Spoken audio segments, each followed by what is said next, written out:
o gasto médio hospitalar de uma diária, ele gira em torno de 3 a 5 mil reais. Quando você vai para casa, essa despesa cai para R$ 1.000, para R$ 800, o gasto médio de uma diária. Isso reduz substancialmente o custo para a operadora. Ele ainda é inacessível aos particulares, quando você vai para o extremo mais caro da saúde em casa, do home care, mas ele derruba muito a despesa para a saúde em casa da operadora. E isso fez com que, por exemplo, enquanto outras unidades de negócios hospitalares, como a gente gosta de dizer que o Brasil é um hospitalocêntrico, a gente pega outras estatísticas, segundo a ANAP, de uma lista de todos os procedimentos que são feitos no hospital, 46% desses procedimentos podem ser feitos em casa. Quando a gente vai para as internações, 92% das internações hospitalares no Brasil são de baixa e média complexidade. E aí você vê o tamanho do volume que podia estar sendo tratado em casa. E aí a gente tem algumas barreiras ainda culturais que impedem que isso cresça muito. Mas por que, por exemplo, de quais seriam essas barreiras? E aí, eu não vou dizer coincidentemente, né, um estudo de Harvard de 2019 traz que existem 5 obstáculos para o negócio de saúde em casa crescer.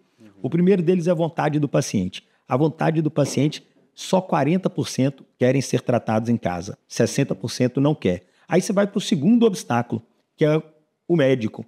O médico ele não confia ainda plenamente no negócio home care. Logo, ele não consegue convencer o paciente de que ser tratado em casa é melhor. Entendi. E aí ele desacredita em 2 pontos, que é onde a gente foca bastante na Qualivida, que é logística e segurança do paciente. E o quinto deles é assuntos regulatórios, que são um problema geral. E aí a gente vem fazendo um trabalho muito interessante na Qualivida para reeducar esse médico. Como é que a gente conversa com esse médico? Como é que a gente leva internos? A gente teve durante muitos anos, inclusive durante a pandemia, uma parceria com a Escola Baiana de Medicina, que a gente levava internos para a Qualivida para eles fazerem um programa de conhecimento do que é saúde em casa. Eles passavam 2 meses lá na Qualivida no último ano de medicina, para quando eles formarem, já estarem mais conscientes do que é, de que é um produto seguro, de que é um produto que tem viabilidade, que tem um perfil correto de pacientes a serem tratados em casa. E aí a gente vai mostrando uma série de outras oportunidades para tratar. Essa semana a gente, no Quali, chegou uma paciente que precisava alugar um cilindro de oxigênio. Foi essa a orientação do médico. E aí, na hora que a gente foi ver a orientação dela, poderia ser um concentrador, o que reduziria o custo dela para 1/4. E o médico não orientou um concentrador, orientou um cilindro, e ela queria alugar só o cilindro. Na hora que a gente conversou com a equipe médica, falou assim, não, o quadro dela permite esse outro item. Ou seja, o médico ainda, ele fala, ele sabe, mas ele não entende como é que é o tratamento em casa, como é essa condição. Você pode evitar que um paciente se reinterne também? Isso é o que a gente está fazendo agora. Cara, isso é muito interessante. Eu não tinha noção desse desafio que vocês tinham de provar e catequizar o profissional médico também da importância do trabalho que vocês fazem. Porque se a gente for parar para analisar, por exemplo, o risco que um paciente corre de infecção, né, de vários outros fatores no ambiente hospitalar e coisas que, como você falou, poderia estar sendo tratado em casa. E é uma coisa tão elementar, né, cara? E que você ainda tem que fazer um trabalho, um esforço tão gigante para convencer o médico a dizer, poxa, o nosso serviço vale a pena.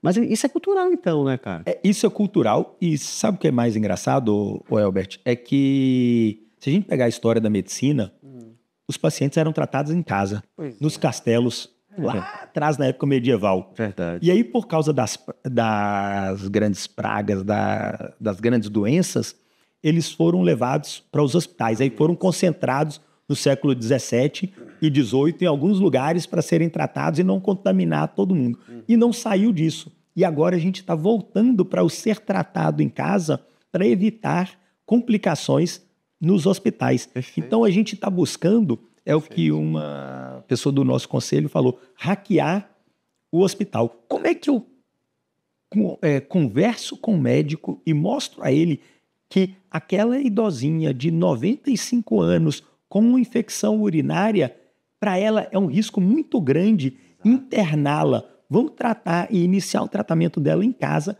monitorá-la com as condições devidas, dar segurança a ela, ao familiar e ao médico de que ela pode ser tratada daquela infecção urinária em casa e evitar ser internada. Porque no hospital ela pode desenvolver uma pneumonia e aí isso já é muito mais complicado para um idoso de idade avançada e uma fragilidade de saúde muito grande, com várias outras comorbidades. Verdade. E isso reduz a qualidade de vida. Tem vários estudos, quando a gente começa a estudar a longevidade, em cada episódio de internação, você reduz um degrau na qualidade de vida e na longevidade desse paciente. E ele não retorna para aquele degrau anterior quando ele volta do episódio de internação. Ele só desce. E aí, quanto mais a gente puder evitar episódios de internação, mais eu alongo essa curva para o fim de vida dele com qualidade de vida.